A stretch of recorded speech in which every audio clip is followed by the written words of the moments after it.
नमस्कार, good morning everyone. और मैं राहुल जैन आप सबका वेलकम करता हूँ हमारे यूट्यूब चैनल विजन क्लासेस पर। और जैसा कि आपको पता है कि इन समर वैकेशंस में वीडियोज़ हम डेली लेके आ रहे हैं। कभी 12th की वीडियो लेके आ रहे हैं, कभी कोई 10th क्लास के लिए वीडियो लेके आ रहे हैं, रीजनिंग के लिए भी लेके आ रहे हैं, इंग्लिश के लिए भी लेके आ रहे हैं। तो इस तरह से डेली कुछ ना कुछ वीडियो में डाल रहा हूँ मैं। और जैसे जैसे टाइम मिलता जा रहा है वैसे वैसे हम एक वीडियोज़ डेली शूट करके एक या दो वीडियो हम डाल रहे हैं। तो उम्मीद करता हूँ कि आप इन वीडियोज़ को हेल्प ले रहे होंगे। ये video NTSC, CUET, class 10th या बाकी किसी भी एग्ज़ाम के लिए बहुत ज़्यादा हेल्पफुल हो पाएंगे अगर आप इनको ढंग से पढ़ोगे तो ऐसे ही वीडियोज़ हम लेके आते रहेंगे।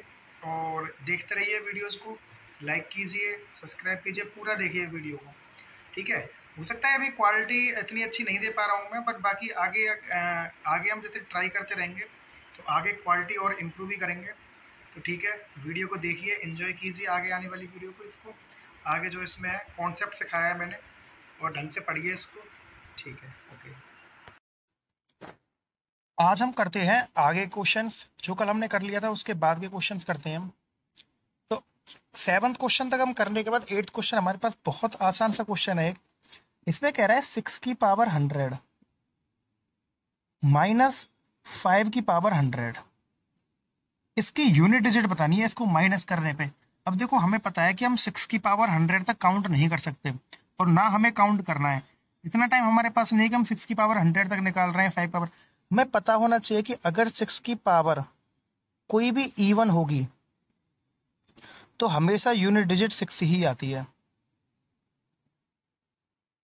सॉरी, अगर पावर ऑड हो, वो इवन होगी तो हाँ, 6 में तो दोनों वही आते हैं। ठीक है ठीक है, 6 की पावर चाहे इवन हो चाहे ऑड हो, हमेशा यूनिट डिजिट 6 ही आती है। तो 6 की पावर ऑड है इवन कोई फर्क नहीं पड़ेगा, यूनिट डिजिट 6 आएगी, इसकी यूनिट डिजिट 6 आएगी। 5 की पावर कुछ भी होती है तो 5 ही आता है। 5 की कोई भी पावर हो 5 ही आएगा उसकी यूनिट डिजिट। तो 6 माइनस 5 1 आएगा। इसका मतलब यूनिट डिजिट 1 आ जाएगी चाहे कितनी बड़ी वैल्यू हो। अगर मैं तुमसे ये कहता 6 की पावर 236 माइनस में 5 की पावर 384, तो भी यूनिट डिजिट 1 ही आती। आंख बंद करके मैं आंसर लगा सकता हूँ इसका कि 6 की पावर में से 5 की पावर माइनस हो रही है तो यूनिट डिजिट 1 ही आएगी। ठीक है, अगले क्वेश्चन की तरफ बढ़ते हैं।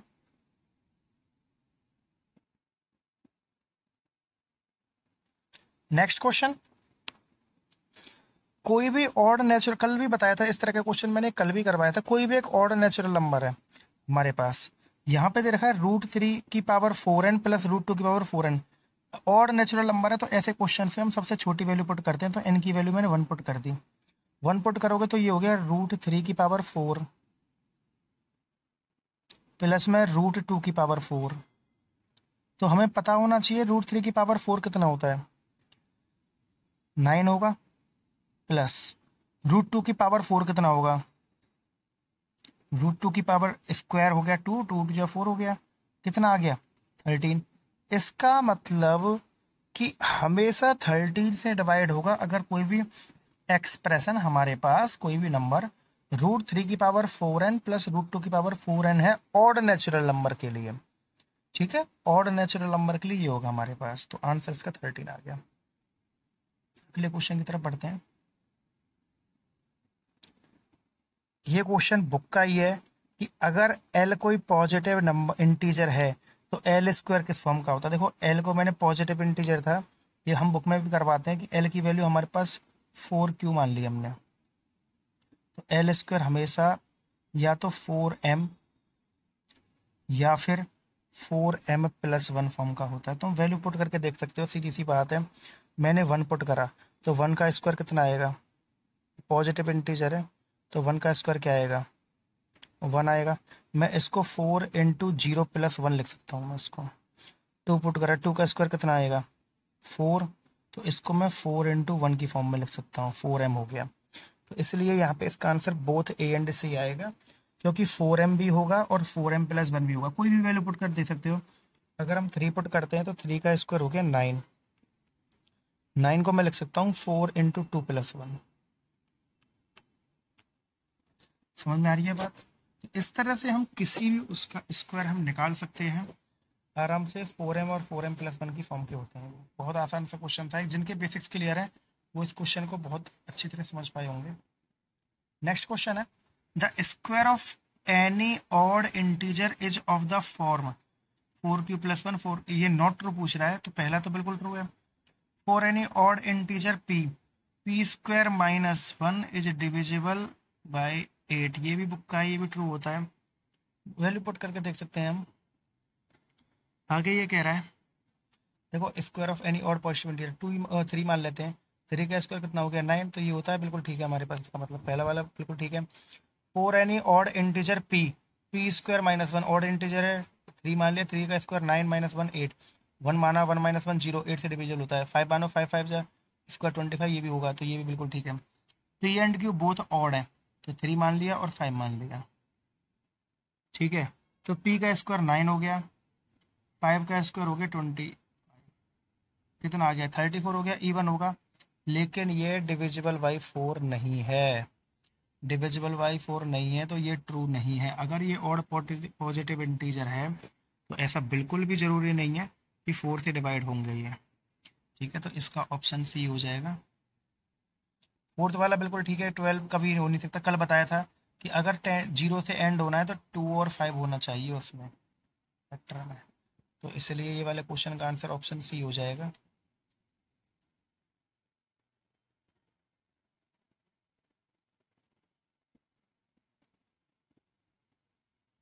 For any natural number 2n+1 का स्क्वायर। अच्छा, नेचुरल नंबर 1 पुट करो सीधा। हम स्टार्ट हम 1 से करते हैं हम, तो ये हो गया 2 × 1 2 2 + 3 1 3 हो गया। 3 का स्क्वायर 9 - 1 8, सीधा n की जगह 1 पुट करा तो हो गया 2 + 1 का स्क्वायर -1 8 हो गया। अब 8 तुम्हें पता है 2 से भी डिविजिबल है, 4 से भी डिविजिबल है, 8 से भी डिविजिबल है, तो इसका answer all of the above हो जाएगा। ऑल ऑफ द अबव इसका आंसर हो जाएगा। बहुत आसान सा क्वेश्चन था ये वाला तो।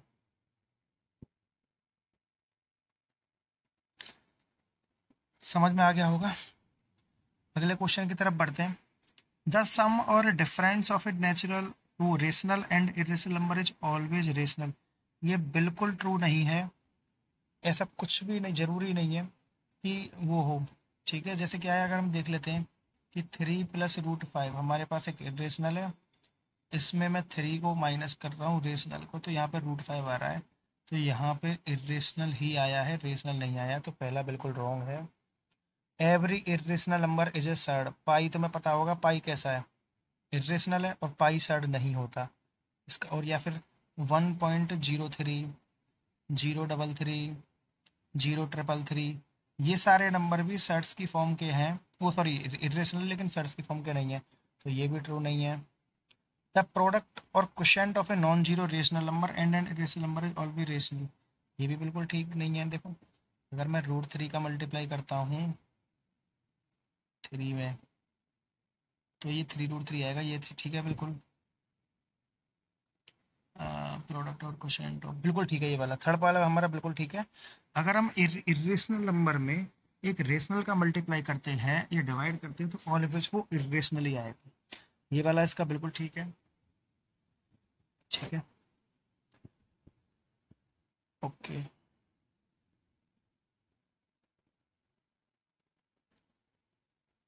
अगले क्वेश्चन की तरफ बढ़ते हैं। यहाँ पे पी नेचुरल नंबर लिया है, तो हम सीधी सीधी सी वैल्यू पुट कर सकते हैं। 27 की पावर 3 हो गया, क्योंकि पी की वैल्यू 1 पुट कर दी मैंने। -13 की पावर भी 3 हो गया। अब देखो, पावर निकालने की जरूरत नहीं है, हमें पता है लास्ट की डिजिट 7 है। इसमें एंड से पूछ रहा है किस में एंड होगी, तो 7 का क्यूब कितना होता है? 7 का क्यूब होता है 343। ये पता होगा सभी को कि 7 का क्यूब 343 होता है। इसका मतलब लास्ट डिजिट 3 आएगी, माइनस 3 का क्यूब होता है 27। नेचुरल नंबर ठीक है, 27 की पावर 3, ठीक है, चलो ठीक है। 3 और इसका कितना होता है 13 का, 13 का 3 3 27 7 होता है। तो इसका मतलब अगर मैं 13 में से 7 को माइनस करूँ तो आंसर आएगा 6 हमारे पास, ठीक है। दूसरी वैल्यू को पुट कर लेते हैं, 2 भी पुट करके देखते हैं, तो ये हो गया 27 की पावर 6 -13 की पावर 6।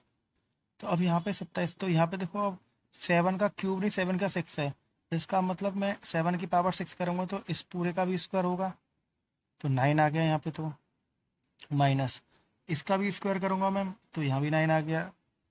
तो 1 मिनट इस वाले में, 1 मिनट को कुछ मिस्टेक तो नहीं होगी, वो चेक करना पड़ेगा। 27 का स्क्वायर हो गया 729, और उसमें मतलब 3 हो गया। P is a natural number है ना, 3, और 27 3 का स्क्वायर हो गया 9, 3 हो गया 9। इस वाले में क्वेश्चन में कुछ मिस्टेक लग रही है, क्योंकि आंसर 0 भी आ रहा है, हमारा 0 से भी एंड कर रहा है ये। अगर मैं पावर एन पी की वैल्यू 2 रख देता हूँ मैं, तो 3 2 या 6 हो गई, 27 की पावर 6, तो 7 × 7 × 7 9 में एंड होगा ये, और 3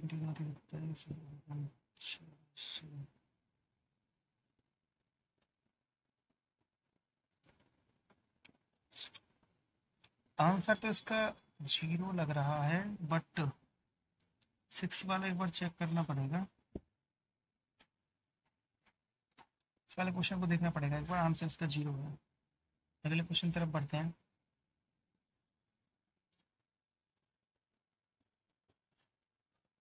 ये एक बहुत अच्छा क्वेश्चन है, उम्मीद करता हूँ ये क्वेश्चन तुम्हें बहुत पसंद आएगा। पी है हमारे पास, देखो पी है हमारे पास 1 × 3 × 5 × 7 × 9 × 11 13 15 17 19 21, और क्यू है हमारे पास। और देखो क्यू में हमें ज़रूरत नहीं है पूरा लिखने की, मैं फैक्टर करके लिखूंगा, और जो काम के वही लिखूंगा। तो देखो दो का फैक्टर 2 ही होगा, ऊपर वाले में एक भी जगह 2 नहीं है, तो मैं नहीं लिख रहा। 4 के भी फैक्टर 2 होंगे, तो वो भी नहीं लिख रहा। 6 के फैक्टर, देखो 6 का फैक्टर 3 आ रहा है, 2 तो है ही नहीं, 2 वाला एक भी फैक्टर नहीं लिखूंगा मैं, ठीक है। 8 में भी नहीं लिखूंगा मैं। 10 को लिख सकता हूँ 5 × 2, तो 2 लिखने की जरूरत नहीं है। 12 को लिख सकता हूँ 3 × 2 × 2, 2 लिखने की जरूरत नहीं है। 14 को 7 × 2, और 14 के बाद हो गया 16, 16 को क्या लिख सकता हूँ मैं, 16 में भी 2 आ रहे हैं, नहीं जरूरत। 18 9 × 2, 20 को 10 × 2, 10 में 5 ही आएगा, 2 लेनी नहीं है हमें। 22 में 11 × 2, ठीक है। ये हमारे पास फैक्टर्स आ गया। अब कॉमन फैक्टर्स निकालने को, कि HCF निकालना था हमें, तो यहाँ पे देखो एक तो 3 आ गया, एक 5 आ गया, 7 ये आ गया, 9 ये आ गया, 11 ये आ गया, और 5 और 3 15, और 5 और 3 15, 15 यहाँ आ गया। इनका मल्टीप्लाई कर लेना, आंसर आ जाएगा। हो सकता है थोड़ा बहुत आगे पीछे आंसर हो, ऑप्शन में ना मिले, बट आंसर यही है हमारे पास। तरीका ये होगा इस क्वेश्चन को करने का। तरीका आप समझ गए होंगे, उम्मीद करता हूँ बिल्कुल ढंग से। दोबारा देख लेना, हमें फैक्टर लिए मैंने, क्यू में फैक्टर लिए मैंने, बट 2 को नहीं लिया एक भी जगह। 2 मैंने इसलिए नहीं लिया क्योंकि ऊपर वाले फैक्टर्स में 2 कहीं भी नहीं आ रहा है, कॉमन नहीं आएगा, तो जगह थी नहीं लिखने की, इसलिए मैंने 2 को एक भी जगह नहीं लिया। अगले क्वेश्चन की तरफ बढ़ते हैं।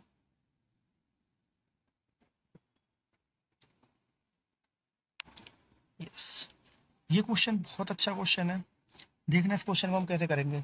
सेमिनार है, उसमें पार्टिसिपेंट साइंस के लिए है हमारे पास 144, इंग्लिश के लिए 180 है, मैथमेटिक्स के लिए 192 है। मिनिमम नंबर ऑफ रूम से पूछे हैं, अगर हर रूम में सेम होंगे, तो देखो यहाँ पे क्या है, ये क्वेश्चन HCF का दिख रहा है, लेकिन इनका HCF निकालने में आंसर नहीं मिल पाएगा। इनका HCF हमने कल बताया था, मैंने कैसे निकालते हैं। 144, 180 और 192, इनका मैं डिफरेंस देखूंगा।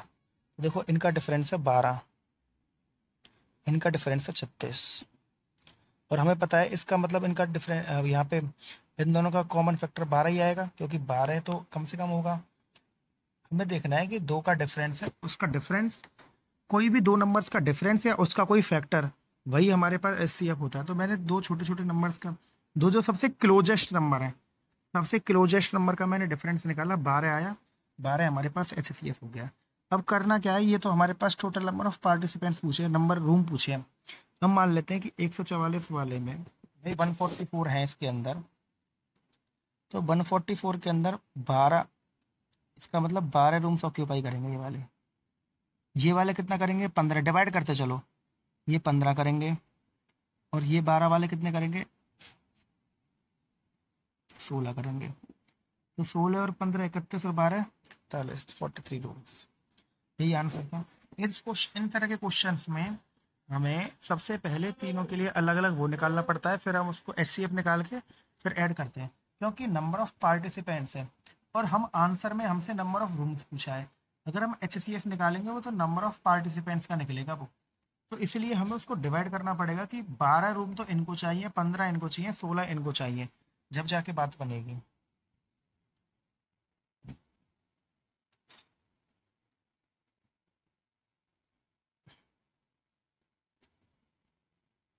नेक्स्ट है without actually perform the long division है, सॉन्ग डिवीजन नहीं है, सॉन्ग गाना नहीं गा रहे हम पे, ये टर्मिनेटिंग बताना है हमें। तो देखो टर्मिनेटिंग पहला तो बिल्कुल दिख रहा है, टर्मिनेटिंग होगा क्योंकि 2 की पावर 4 है डिनोमीटर में।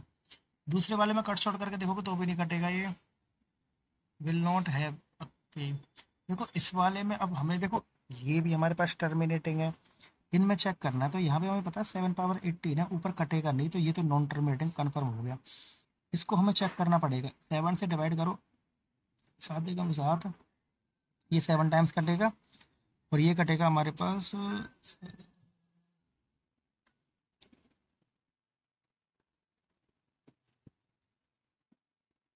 हाँ बिल्कुल कट रहा है ये, 17 बार कट रहा है ये वाला।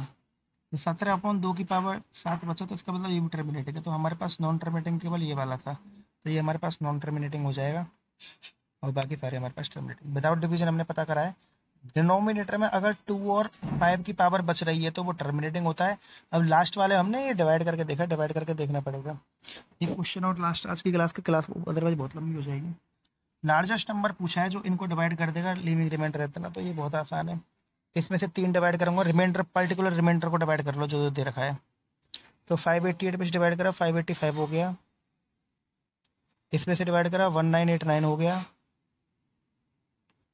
और 1650 में से डिवाइड करा तो 1638 हो गया। तो पास वाले नंबर्स का एक बार माइनस कर लो, तो ये पास वाले हैं, तो 9 में से 1 गया, 8 गया 1, 8 में से 3 गया 5 और 3, 351, 351 का फैक्टर देख लो, 117 आ रहा है, 117 इसका आंसर होगा। 17, एक मिनट चेक कर लेते हैं, हाँ बिल्कुल 117 इसका आंसर है। तो ये सबसे बेस्ट मेथड है करने का, अगर अदरवाइज तुम ऐसे ही करते रहोगे। तो उम्मीद करता हूँ आपको ये वीडियो पसंद आई होगी, पूरा देखोगे वीडियो को। 8-10 से क्वेश्चन करवाए हैं मैंने, 10-11 क्वेश्चन करवाए हैं, और ढंग से समझोगे इन सारे क्वेश्चन को। और वीडियोज़ के साथ हम आते रहेंगे, तब तक के लिए बाय बाय, टेक केयर।